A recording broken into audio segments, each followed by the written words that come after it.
Hello everyone, my name is Lowko and welcome back to a best of 3 series of professional StarCraft 2. Now what I've got for you today is a Zerg versus Terran, where in game number 1 we find ourselves on the map Nightshade. Spotting here in the bottom right hand corner, playing with the red Zerg drones from Italy, we're looking inside of the main base of Reynor. His opponent in the opposite corner with the blue Terran SCVs from South Korea, his name is Dream. Alrighty, so here we go. Now, both of these guys, very good when it comes to playing StarCraft 2, especially Reynor. I mean, I've casted many Reynor games over the last year or so. As of me making a video, he's the number 6 on Aligalek, so the number 6 in the world. And, well, he's only getting better. I remember, like, a year or two ago, we would really, like, critique his late game in particular. He was very strong in the early game, very strong in the mid game, but then his late game was a little bit lackluster. These days, though, I mean, he's really grown to be an extremely well-rounded Zerg player, and he really doesn't have any particular weaknesses. I mean, obviously, if you play at the highest level, if you have a weakness and your opponent knows it, they're just gonna abuse it, so it's either like dropping down out of the top level or you fix those problems, right? And, well, Reynor has done a very good job doing exactly that. Dream, he's the current number 24 in the world, which is very, very impressive as well. Now, most of the South Korean pro gamers, they end their pro gaming career at like age 27 or so, which is when they have to do their mandatory military service. Now, Dream decided to take a bit of a different approach. He's currently 23 years old, and he's already finished his. So that's pretty cool. That means he doesn't, like, you know, have to be interrupted. I don't really know exactly what, like, the average age over in South Korea is for like, people to do their military service. But, yeah, most of them try and delay it for as long as possible. But Dream has already done his, which means that he can focus all of his attention on SC2. Now, he's going for an opener that is a little bit uncommon. Ooh, okay. So most of the Terran openers in Terran vs. Zerg revolve around Reapers first. Now this is kind of cool as well. Reynor actually decided to take a different approach here with his first Overlord. There's this weird Overlord meta in Zerg vs. Terran as well, where the optimal approach in this matchup is to send the first OV right over here. Which is, I guess, what Dream is looking for right now. He's trying to figure out where exactly that Overlord went. Luckily here for Reynor right now, I think that this is going to be a safe place where this Overlord can hang out. He decided to actually scout for proxies right over here to make sure that he won't be attacked here all too early on. So he also, you know, has an Overlord right over here. Now he is scouting around here because he knows that there's no Reaper yet. It should have already shown up, so at this point he's trying to figure out what happened. Probably realizes, though, that this is going to be a Marine first opener as soon as he gets across the map. But he probably already assumes it, actually, at this point. Okay, so he decided to go for a very quick third hatchery, whereas on the other side of the map, Dream is just following this up as normal. The thing is, Dream has no scouting information whatsoever. And that's the reason why, like, in general, these kind of, like, you know, Reaperless openers are very, very uncommon, because you really can't scout until the first Hellions come out. So, you can see he's already queuing up the third, and then the fourth one should be coming up here as well. Is it actually already coming up? Yeah, there it is. He's going to be able to scout finally at this point. And while most of the Zerg openers, you know, they will immediately go for a third hatchery. So most of the Zerg players will try and get the third hatch going as soon as possible. Dream doesn't know until right now. And he needs to know this, right? Because if it was a 2-base all-in from the Zerg, this would be a lot of trouble. Now, already though, Dream has decided to go for the armory. Okay, so this is probably going to be a very aggressive Hellbat push. A strategy that's very popular on the ladder. We don't see it too often at this level of play, because it's something that Zerg players can counter, assuming they go for some sort of tech. Okay, so this is a pretty quick Roach Warren. You need to, if you want to counter a Hellbat all-in as Zerg, you need to start up a Roach Warren or a Baneling Nest by about 4 minutes. Now, we're currently at the 4-minute mark, and, well, Reynor is already finishing up his Roach Warren. That's great for him. Question is he also going to make a bunch of those Roaches? We'll see in just a little bit. Probably will. You might just make like 3 or so of them defensively. Dream, though, playing very, very cautiously. Ooh, big burn there. Nicely done. Reynor getting a whole lot of damage on those Zerglings, and a bunch of them already fell. Now, here we go. The Hellbats are coming up. 7 Roaches are on the production tab as well, but they're not here yet. Reynor indeed decided to delay those for just a little bit. Stimpack, of course, only just now starting up. Queen's trying to see if they can target fire down that Medivac. Medivacs obviously can heal biological units, and Hellbats are biological. Drones already ran away from the mineral line. Great damage so far. Looks like the Medivac will fall here eventually. Trying to spread out as many of those Zerg units as possible to negate some of that splash damage of those Hellbat. Or actually, at the same time, oh my god, a couple of Zerglings managed to run across the map. They're right now going into the main base as well. So Reynor showing some excellent multitasking here, making sure that he cleans up both this aggressive push over here, but then also deals some damage on the other side of the map, and that's huge. Okay, yeah, if he wouldn't have killed 8 SCVs here, I actually think that this would have been a decent position for him. Right now, this certainly is an advantage. Sending those Zerglings across the map, brilliant move there. Very difficult move to make as well. And now, oh my god, at the same time, he gets the wraparound on a couple of those Hellions. One of them, though, does slip away, but one already fell. And that does now mean that these SCVs on the low ground are in a little bit of trouble. Most of them starting to take some damage. One more Hellbat maybe falls. Nicely done here, man. Reynor looking very strong here. 3 SCVs go down. And he seems to be in absolute control of this game. Now, there is a Banshee coming up. Banshees, generally speaking, deny this kind of push. He could go and, like, morph in some Ravagers as well to try and finish this one off. But already, yeah, Reynor knows that it's coming. He saw the double tech lab opener, so he's already leaving, knowing that this depot will probably burn down. Well, it will be repaired. Yeah, he knows that there's a Banshee coming, so great pullback right there as well. And that really is a sign of greatness, right? Like, a lot of us would probably continue fighting here, but Reynor knows that his opponent is going to have that Banshee out here eventually, or a Battlecruiser, right? And, well, both of them are going to be a bit of a problem against, you know, just a couple of Roaches, or if you have a couple of Roaches out, they're not going to achieve too much. Now, at the same time, though, more Hellions were produced. Nicely done here by Dream. Get some damage in. Target fires down a bunch of these drones. Very nice. And right now, there's still no Spore Crawler here either, so Banshee could definitely do some damage. Okay, so that's that's 6 workers right there in total. Ay. Doing it live, boys. Doing it live. Misspeaking like a professional. Anyways, he did manage to kill 7 additional workers there, bringing the grand total up to 8 drones killed. And I guess we'll stabilize here. Yeah. Additional barracks production is coming up. 3rd command center is coming up as well. And while both players took quite a few losses, and there's no denying that Reynor is in a great spot at this point, he certainly has not won this game yet. Very difficult to make a move out right now, especially against Banshees. I mean, you're gonna have to send the Queens across the map, or maybe go for like a Spire or like a Hydra Den or something along those lines. Now, there you go. Spore Crawler does need to burrow.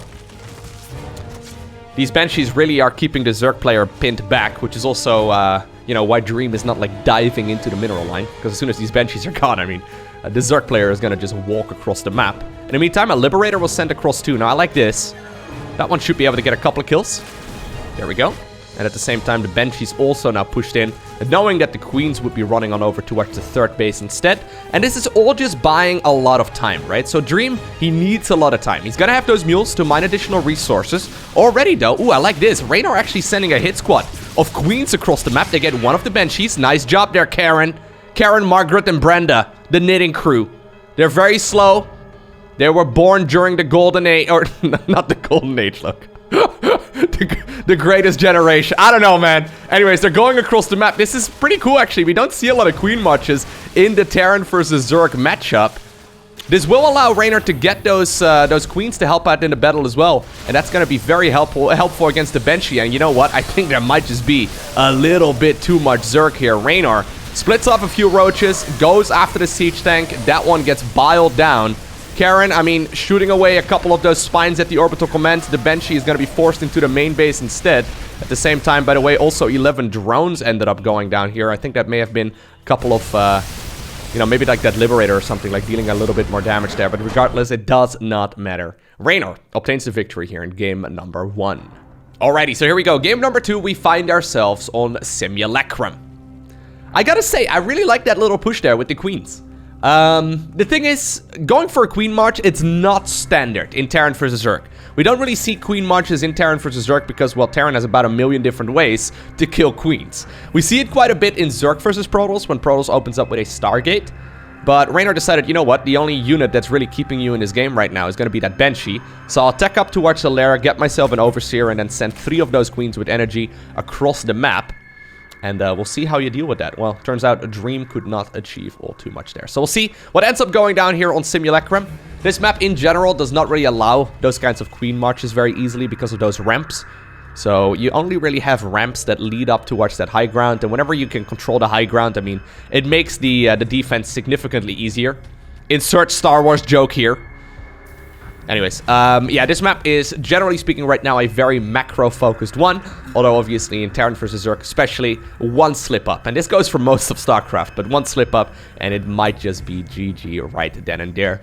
Because units can just simply start flooding across the map. But if everything goes well and if everything goes according to plan, generally speaking, we do not see a super aggressive push from either player on this type of map. Because, well, just taking control of the ramps already makes the defense significantly easier. Should be a Reaper this time around. There it is. So, not going to go for a tricky Marine opener this time. I'm actually quite surprised with how Reynor sent those Overlords in the previous game as well. I haven't really seen a lot of that Overlord meta happen recently, because pretty much always do we see that Reaper opener. I would say like 95% of the times. I mean, the 5% or like the 4%, I guess, being players opening up with like proxy barracks on the other side of the map, and then they go Marines. And then like the 1%, like 1 in 100 games maybe, is when we see that double Marine opener right now. Not very common at all. So quite surprised there that Reynor decided to go for the Overlords in the way that he did. Like this time around, he's just sending them in like the standard direction though. So this time around, he is sending them to that little pillar right over there. Well, I guess he's going over there first, but you know, he's going to eventually rest right on this little high ground. Maybe it's something that Dream likes to do.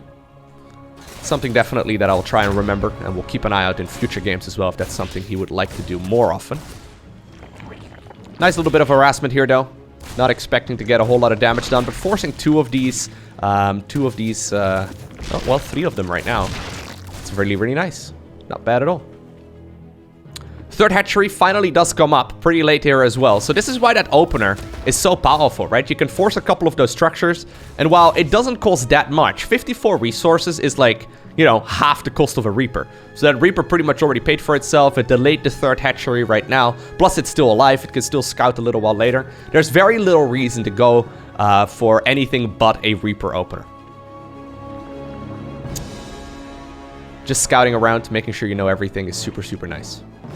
Once again, very standard 1-1-1 opener here for the Terran player. No third command center really quickly. Now, this is kind of cool. Pneumatized Carapace is coming up. So that's the Overlord speed upgrade. We really only see this right now in StarCraft 2. It seems when the Zerg player thinks they're significantly better than the Terran player. At least that's kind of what it feels like to me. It's one of those like, okay, you can try and catch me off guard kind of things, but it's never going to happen because I can see everything, but at the cost of quite a lot of resources. So technically speaking, you don't need it. You don't need Overlord speed to counter everything. But if you really want to be 100% sure, you may as well just go ahead and make it, right? So it's actually a pretty cool move this time around because Dream, he's going for the fusion core. Overlord speed is done. That means right now that Reynor can figure out everything that's happening here. And yeah, you can have Marines. They're going to gun down this OV here. But yeah, Overlords are quite beefy. They stay alive for quite a while. He sees no production here on that starport. He sees that fusion core coming up. So at this point, Reynor knows exactly what is happening. Roach Warren was once again coming up here, so I think Reynor is just playing hyper cautiously here after seeing that Hellbat opener previously. Now, what do you do if you're the Terran player at this point? Well, you've already committed to watch the fusion core. You can't really cancel it anymore and try and like throw your opponent for a loop. So he's still gonna go for that command center for that battlecruiser rather, regardless. Third command center here coming up as well, and that's the nice thing about these battlecruiser openers. Even if your opponent like counters it perfectly, it's not like it's not gonna be able to do any damage. You know what I mean? Like, yeah, they might be going for a Spire right away, and it might not. You might not be able to like blindside it, but good build orders definitely don't rely on your opponent not scouting it, right? It's kind of like for example, that's why a Dark Templar opener is not a very good build. I mean, technically speaking, yeah, you can try and trick your opponent, and that's cool and all, but it shouldn't deal damage as long as your opponent is half decent. The actual good players will scout that kind of stuff all the time. Now, I love this as well. Follow-up scout here to confirm that it is indeed a battlecruiser. He knows exactly what's going on, what's going up right now. He sees also the additional factories, so nicely done there by Reynor. Now he knows that this is going to be a mech-based transition as well. Wouldn't be surprised to see him going Roaches and then Aspire with Corruptor as well. So you can do a really powerful timing attack with Roach, Ravager, Corruptor. So you need about like 8 Corruptors, and then you can deal with those Battlecruisers really nicely. And then since your opponent is spending so much time and so many resources on getting themselves those Battlecruisers out, they're not going to be able to have a lot of siege tanks. So the Roach Ravager can just sort of walk over it. We'll see here what he goes for. There it is. Spire is coming up. Okay, now the first Battlecruiser is out, and I say first because the second one is already on the production tab as well. Most Terrans right now seem to go for either 1 or 3. So I think Dream is probably going to go for 3 here. The real scary poke here is going to be with the Hellions, okay? Yep, there they go. They're looking for the third base, but they run away again, noticing those Zerglings inside of that mineral line. Usually the Battlecruiser is nice. It focuses a lot of the attention of the Zerg away from those Hellions, right? They need to make sure that they deal with that Battlecruiser. So usually, yeah, the Hellions can then swoop on in as well and deal some damage. But excellent defense here by Reynor, not really taking any damage here whatsoever. Siege tanks are coming up, double armory coming up here as well from Dream. He already landed the 3rd CC, prioritizing the gas to get himself those siege tanks out as soon as possible. Yeah, so no damage is being done here. Now, I always get a little bit worried for Terran whenever I see a Zerg player not taking really any damage. Zerg can obviously power out those workers very, very quickly. 4th hatchery about halfway done at this point. This is not what you want when you're Terran. Let's just leave it at that. And I guess that's one of the reasons why we see that Pneumatized Carapace upgrade to that Overlord speed. You can just simply figure out exactly what your opponent is going for and then just counter it accordingly. And even though it costs you some money, if you're confident in your defensive capabilities, it's pretty sweet. So there we go. 8 Corruptors are coming up. A Roach speed is coming up as well. It's going to finish up a little bit after +1 missile. But certainly still potential here for a timing attack here from the young Italian. +1/+1 coming up here as well for Dream. He's going to be able to get himself that Cyclone transition right now too. So I like that. First making a few siege tanks. That's actually pretty cool. So most of the time we see them committing to quite a lot of aggression here. But he already realizes, okay, my opponent knows what's happening. I need to make sure I get my siege tanks out. Nice tactical jump there, though. Manages to get away. Oh, this is still a lot of damage, though. Not a lot of missile turrets. He needs to pull the boys. Boys are not going to be ready to repair that first Battlecruiser. Second one is starting to take a lot of damage here as well, but the SCVs from the ground are repairing it up. Ooh, I guess he's out repairing it, right? Yeah, he is out repairing it. Dream says no. And Reynor just, I don't know. I guess that was supposed to be like a sad emoji or something. I'm not entirely sure. Anyways, not a lot of anti-air here. A couple of Cyclones are coming up, so eventually these Corruptors will be pushed away. I love that, actually. A little bit of chatting, you know? Just a little bit. Just a tiny little bit. No trash talk. Just no. Yeah, no. Just no. Jimmy, from earlier on, starts shooting away right now as well, but look at this. This is that push that I was talking about. Reynor right now maxed out. Now, most of the time, very difficult to push up this ramp in TVZ, but when you go for the Battlecruiser opener and this many Hellions and now Cyclones, I mean, there's 4 siege tanks, but he knows exactly where they are. They're just hanging out over here in the center. That means that the whole bottom section here of the 3rd base is basically undefended, and there comes the swarm. Hello, hello. Blink twice and your mineral line is gone. Still though? Yeah, the Zerglings right now being baited towards those siege tanks. Where's the Battlecruiser? Okay, there it is. Moving forward. I think there might just be... Well, you know what? Yeah, no, I think there might just be too much Zerg here. Exceptionally clean games here by Reynor, showing us why he's so good in this matchup. Scouts his opponent and encounters it accordingly. How many workers is that? 8 so far, so nothing really too crazy. 4th command center still flying on over to the 4th base location as well. Battlecruiser, once again, will be healed up. This time around, I guess Corrosive Biles could be very helpful. Can kill SCVs and then also deal some damage to the BC. Oh, that's 7 SCVs going down just like that. Siege tank, though, comes rolling down that ramp. 7 more of those SCVs fall, but this is reasonable. This is reasonable. Assuming Dream can stabilize, it should be reasonable, but a lot of these Terran units, though, so low in health. Yeah. Siege tank decides to siege up. Is it going to be able to deal some damage? I'm not sure, man. Reynor is just streaming units across the map. Queens are going to be able to join in the fray as well, as they've been spreading creep all the way towards the side of the Terran player. 2 more siege tanks coming up. Great splits here on those Roaches. They're going to try and negate as much of that splash damage off those siege tanks as they can. And there it is. Dream decides to tap out, and Reynor obtains the victory in this series 2-0. Very impressive games there by the young Italian. I hope you enjoyed watching this video. If you did, hit that like button. If you want to see more, make sure you hit that subscribe button so you get notified as soon as future videos go live. I generally speaking post videos here Monday through Saturday, so you can certainly go ahead and check out this channel once again tomorrow. And obviously, you can also check out the channel right now. I mean, there's thousands of StarCraft videos up on this YouTube channel at this point. For now, though, I want to thank you for watching. Have an awesome day. Don't forget to smile. And I'll see you once again tomorrow for another one.